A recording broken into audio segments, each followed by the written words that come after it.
Hello students, and welcome to the next lesson in our AS Level Economics course. Today we're going to be looking at interest rates and how they work. What are interest rates? Interest rates are the cost of borrowing money or the benefit of loaning it to another party.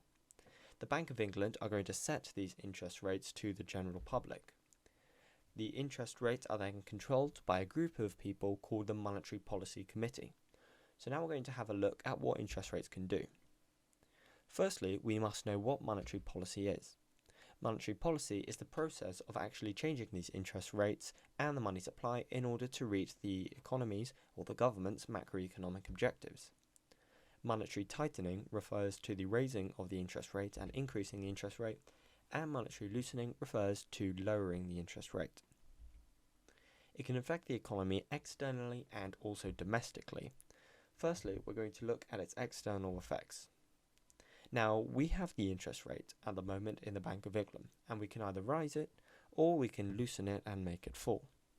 If we're going to increase the interest rate, firstly, we are going to have more foreign direct investment in the UK. This is because if we have a higher interest rate, people who put money into the UK banks are going to have more of a return. So as a result, we get more hot money. This is when we have investors put money into UK banks in order for them to get more return onto their money which is being supplied by interest in these banks. So this is going to increase the money supply in the economy.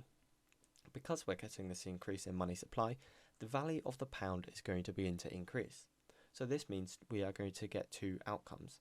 It will become more expensive to buy exports from the UK because the value of the UK pound is so high. But for the UK, it's going to be less expensive to buy imports from other countries because the UK pound or sterling is now it has a higher value than other currencies.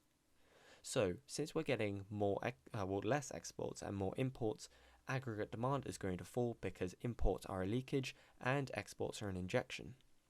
This will lead to a fall in GDP and also a fall in inflation. The multiplier effect then states that because we're getting this decrease in aggregate demand, we are therefore going to get even less GDP. Monetary loosening is actually then the exact opposite thing. With lower interest rates, we're going to have less foreign direct investment with people wanting to put their money in UK banks, and this is going to decrease the money supply, which will eventually lead the pound's value to decrease. We're going to have a decrease in the price of exports, but an increase in the price of imports, which will naturally lead people to have an incentive to export more and import less.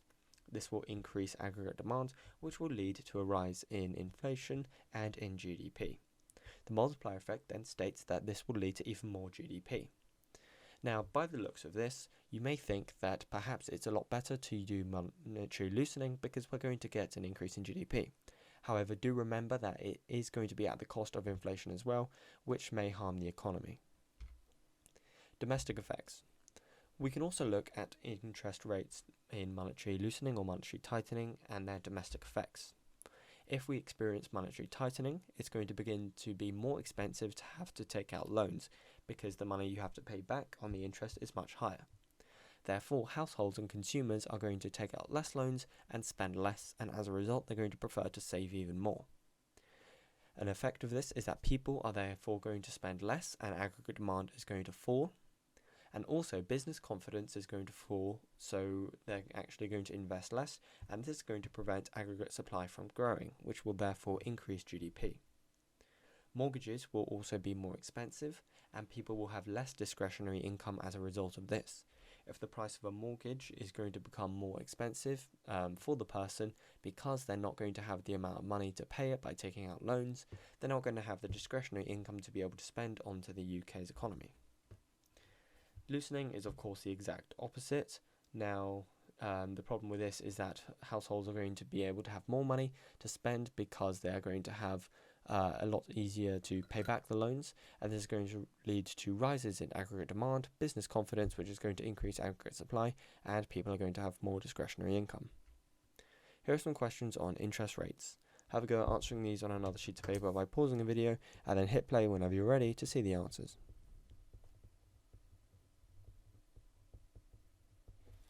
Here are the answers. If you got these right, congratulations. I'd advise you to move on to the next video, which will be on fiscal policy.